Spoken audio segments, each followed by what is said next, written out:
Researchers have found that sugar is more addictive than cocaine. Cocaine की lethal dose है 100 milligram प्रति kilogram, माने 50 kilogram के व्यक्ति को अगर 5 ग्राम भी चटा दी तो मर जाएगा। और भारत में प्रत्येक व्यक्ति दिन में कम से कम 10 ग्राम चीनी खा रहा है। Sugar is nothing but a slow white poison.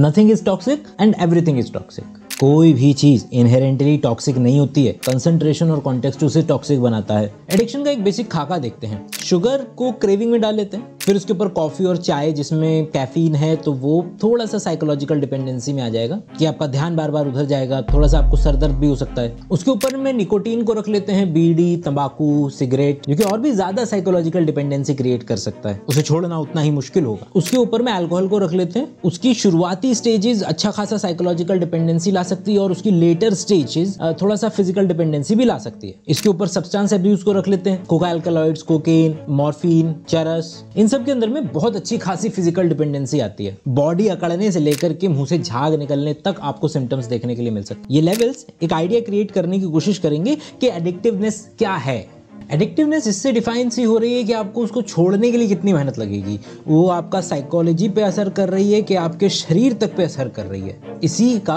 11 minute लंबा एक वीडियो है जो आप YouTube पे देख सकते हैं।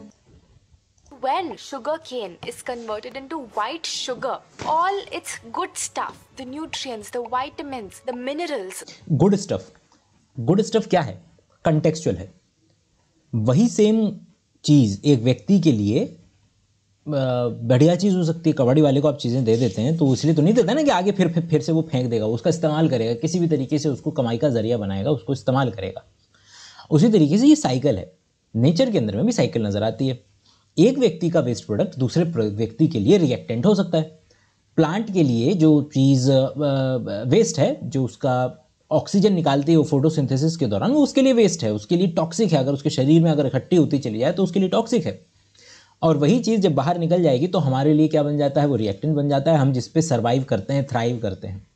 तो कोई भी चीज़ गुड है वो कंटेक्चुअल है कि अगर मैम कह रही हैं कि भैया जो शुगर है उसके अंदर में से जो अच्छी चीज़ें हैं वो न्यूट्रिएंट्स, वाइटामिन्स, मिनरल्स जो हमने निकाल करके फेंक दिए हैं, क्योंकि हमारा गोल नहीं था ना, हमारा गोल था एक्चुअल में उसको प्यूरीफाई करना। हम चाहते थे कि जो चीनी के अंदर जो मिठास होती है, हमने पता लगाया कि वो एक खास मॉलिक्यूल से होती है। उस मॉलिक्यूल का नाम है सुक्रोज, जो कि आपका ग्लूकोज और फ्रक्टोज से मिल करके बना होता है। एक डाइसैकराइड होता है जो उसकी मिठास के लिए जिम्मेदार होता है। हम उसको प्योर करवा सकते हैं। क्रिस्टल किसी प्योर चीज़ का ही बनता है, इम्प्योर चीज़ों का क्रिस्टल बनता नहीं। आपको चीज़ उसको लैब के अंदर में केमिस्ट्री में बेसिकली आपने 11-12 में कॉपर सल्फेट के क्रिस्टल बनाए होंगे, चाहे आपने बैचलर्स में जाकर के हीमोग्लोबिन के क्रिस्टल्स बनाए होंगे। और वो जब बनाते हैं आप, तो आप ये बात थोड़ी बहुत माइन्यूट इम्प्योरिटीज़ चल जाएंगी, लेकिन मोटा माटी वो चीज़ एग्जिस्ट जो करती है वो अपने क्रिस्टल लैटिस में बैठेगी तभी, जब वो प्योर कंसंट्रेशन में एग्जिस्ट करेगी तभी।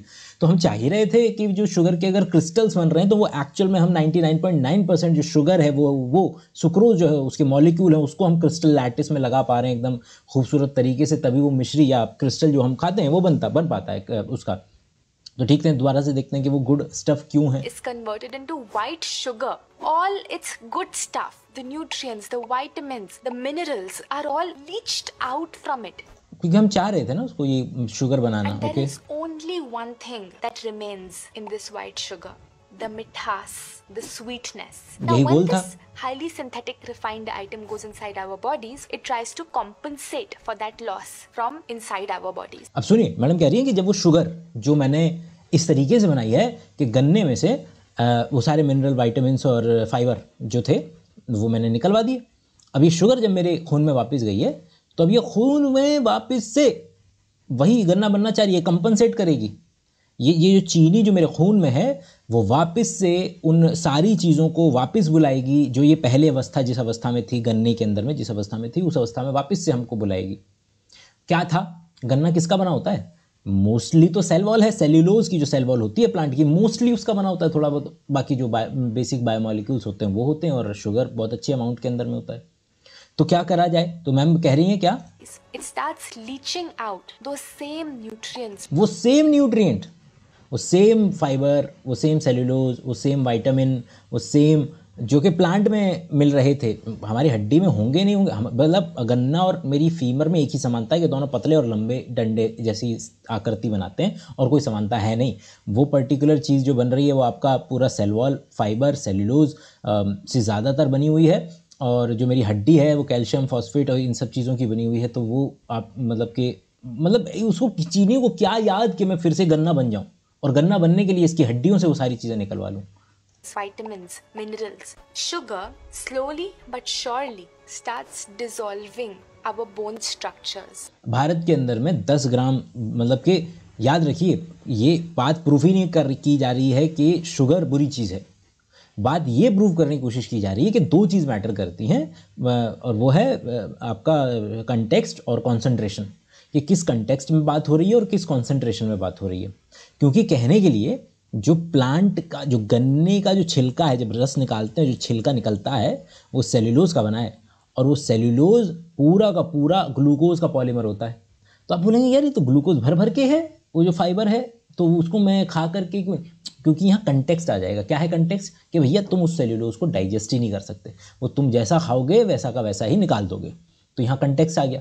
अब कुछ जगहों पर शुगर के केस में क्या आएगा? शुगर के केस में कंसंट्रेशन आएगा कि जी हाँ एक मिनिमम अमाउंट में आपके शरीर को ज़रूरत भी है उस शुगर की।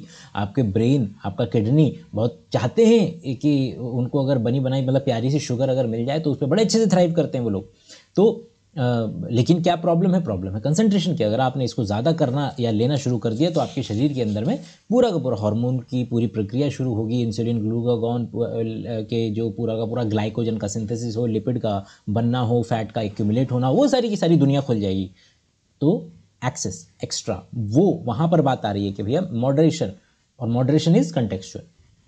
And did you know that researchers have found that sugar is more addictive than cocaine? अब यहाँ पर व्यक्ति जब अपनी बात को प्रूव करने के लिए कुछ ऐसे स्टेटमेंट दे दे तो फिर मतलब मेरे जैसे लोगों का ही काम मुश्किल होता है, क्योंकि इतनी ज़्यादा तर्कहीन और मतलब बेसलेस बात है कि कहा जा रहा है कि कोकेन जो इतने ज़्यादा लोगों की मौत का जिम्मेदार है इमीडिएटली, जिसकी लीथल डोज केवल और केवल 100 मिलीग्राम प्रति किलोग्राम है, मतलब कि 50 किलोग्राम के व्यक्ति को अगर आप 5 ग्राम दे दें तो व्यक्ति वहीं मर जाएगा कुछ ही देर के अंदर में। और आम आदमी भारत के अंदर में 10 मिलीग्राम 10 ग्राम जो चीनी है, 10 चम्मच चीनी जो है वो ले रहा है, क्योंकि आपको पता नहीं चलता है। आपने चीनी के अंदर कप के अंदर में डाली 1 चम्मच चीनी, है ना, चाय के अंदर में, और आपने खा लिया उसके साथ 2-3 पापे, है ना, बाकी चीज़ें, और उसके अंदर में भी तो वो एडिड शुगर था ना।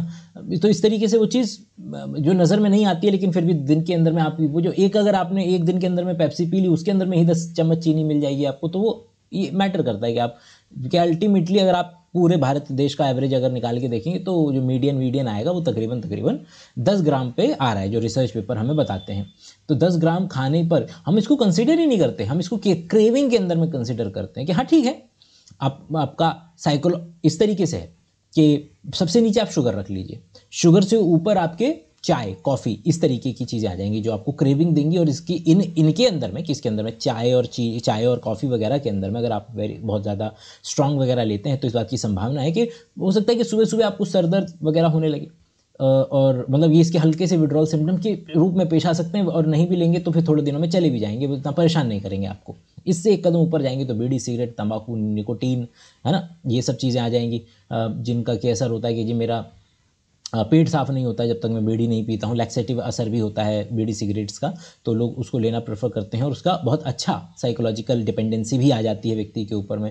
लेकिन किसी भी तरीके से फिजिकल रूप पे आपको प्रभाव नहीं पड़ेगा। आप मेंटली अगर सशक्त हैं तो आप छोड़ सकते हैं इस पर्टिकुलर चीज़ को। फिर इसके ऊपर एक कदम चलेंगे तो एल्कोहल, तो उस एल्कोहल कुछ ज़्यादा ही अगर आप एल्कोहलिक हो गए हैं तो फिर थोड़ा थोड़ा फिजिकल डिपेंडेंसी आना शुरू सी हो जाती है। लेकिन अगर शुरुआती स्थिति है तो भी आपकी एल्कोहल में केवल साइकोलॉजिकल डिपेंडेंसी चलेगी। मानसिक रूप से अगर आप सुदृढ़ हैं, सशक्त हैं तो आप वापस आ सकते हैं। अगर उसमें भी आप बहुत ज़्यादा आगे चले गए तो थोड़ा बहुत फिजिकल डिपेंडेंसी आएगी, आपको हेल्प की ज़रूरत पड़ेगी, लेंगे आप, फिर दोबारा आपकी रिकवरी हो सकती है। फिर इसके ऊपर आते हैं ऊपर जितने भी सब्सटेंस अब्यूज़ जिनको बोला जाता है, कोका एल्कोलाइड्स, कैनाबिनॉइड्स, ये सारी चीज़ें जो हैं वो धीरे धीरे, मॉर्फिन, कोकेन, ये सारी चीज़ें जो हैं आना शुरू होती हैं, जिनकी लिटरली बहुत खतरनाक लेवल पे जो है फिजिकल डिपेंडेंसी आनी शुरू हो जाती है। फिर इसके ऊपर आते हैं जो लैब के अंदर में हमने कुछ ऐसे खतरनाक कंपाउंड्स बना लिए हैं जो कि फैंटेनल और जो पूरी की पूरी मुहिम और कितनी सारी डॉक्यूमेंट्रीज़ जो हैं वो आ गई हैं पेन किलर वगैरह के ऊपर में, जो जिस तरीके से उनका पुर्डू फार्मा के ऊपर HBO की, नेटफ्लिक्स की, सबकी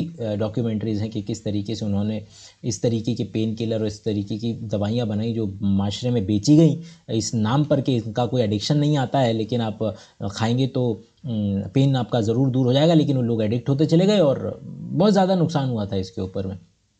तो पुर्डू फार्मा की आप ये डॉक्यूमेंट्रीज़ वगैरह भी देख सकते हैं। तो ये तो सरासर आपके ही साइंटिफिक आइडिया और बेसिक उसके साथ खिलवाड़ है कि ये कहना कि शुगर जो है वो कोकेन से ज़्यादा एडिक्टिव है।